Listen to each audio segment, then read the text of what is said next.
Hey guys, welcome to smart solution. आज हम economics की एक इम्पोर्टेंट टॉपिक पढ़ेंगे जिसको बोलते हैं इनडिफरेंस कर्व। क्या बोलते हैं? Indifference curve.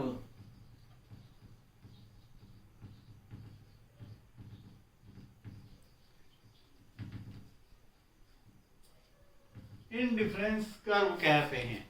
इनडिफरेंस कर्व का मतलब होता है कि व्यक्ति अपनी इनकम से विभिन्न प्रकार के जो बहुत सारे खर्चे करता है, हर खर्चे से वो चाहता है कि उसको मैक्सिमम सेटिस्फेक्शन मिले और हर सेटिस्फेक्शन उसकी यूटिलिटी के लेवल को बढ़ाता जाए। ठीक है, तो हम इसी प्रकार से हर खर्च को तो नहीं बता सकते, हम एक एग्जांपल लेते हैं कि वो उसकी इनकम को दो आर्टिकल में, दो थिंग्स में, दो कमोडिटीज में खर्च करता है और हर कमोडिटी का एक बंडल तैयार करता है और हर बंडल से मिलने वाली जो कंजप्शन करने से उसको मिलने वाली सेटिस्फेक्शन जो है वो इक्वल रहेगा। ठीक है, चाहे उस बंडल के अंदर कंज्यूमर जो कंज्यूम करने वाला आर्टिकल है उनकी जो नंबर्स है वो अलग अलग हो, फिर भी उनसे मिलने वाला सेटिस्फेक्शन उसको इक्वल रहता है, इसीलिए इसका नाम है इनडिफरेंस। ठीक है, तो यहाँ पर हम कॉम्बिनेशन तैयार करते हैं। देखिए, हमने कॉम्बिनेशन तैयार किए हैं। एक एग्जांपल के रूप में हमने 5 कॉम्बिनेशन तैयार किए हैं, ए, बी, सी, डी और ई।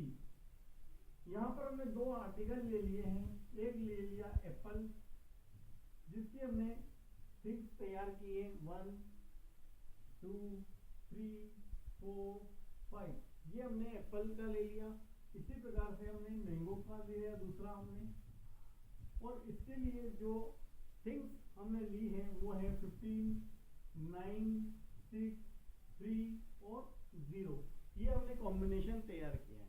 अब हर कॉम्बिनेशन को जब कंज्यूमर अपनी इनकम खर्च करेगा तो इनसे मिलने वाली सेटिस्फेक्शन, यूटिलिटी, वह उसको इक्वल प्रोपोर्शन में मिलेगी, इसीलिए इसको इनडिफरेंस कहा जाता है।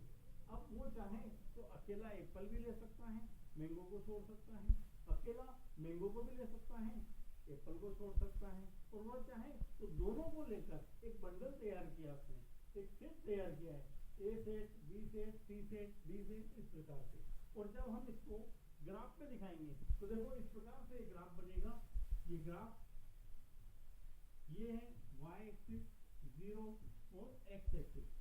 यहाँ पर हमने लिया है 1, 2, 3, 4, 5, 6। इसको हमने एप्पल नाम दे दिया है x एक्सिस को, और यहाँ पर हमने उस कमोडिटी को लिख लिया है जो हमने टेबल के अंदर बनाया है।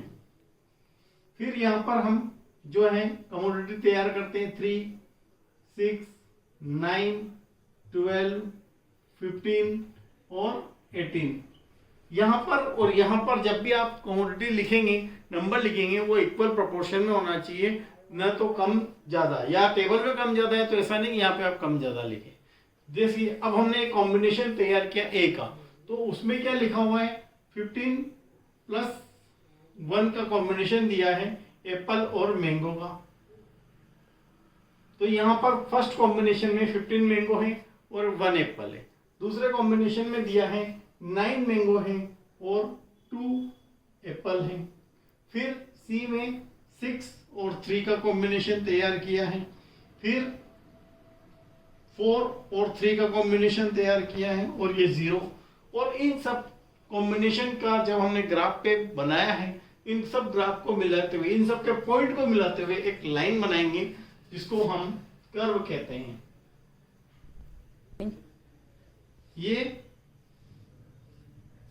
ये हमने यहां पर एक कर्व बनाया है।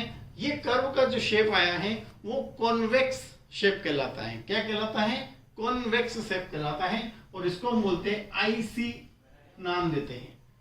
और यहां पर कॉम्बिनेशन नंबर डाल देते हैं 1, मतलब ए, बी, सी, डी और ये ई वाला, क्योंकि ये 0 पे जा रहा है ना, ये 0 पे जा रहा है, ये इस प्रकार से। तो ये इस प्रकार से ये हमारा कॉम्बिनेशन तैयार होता है।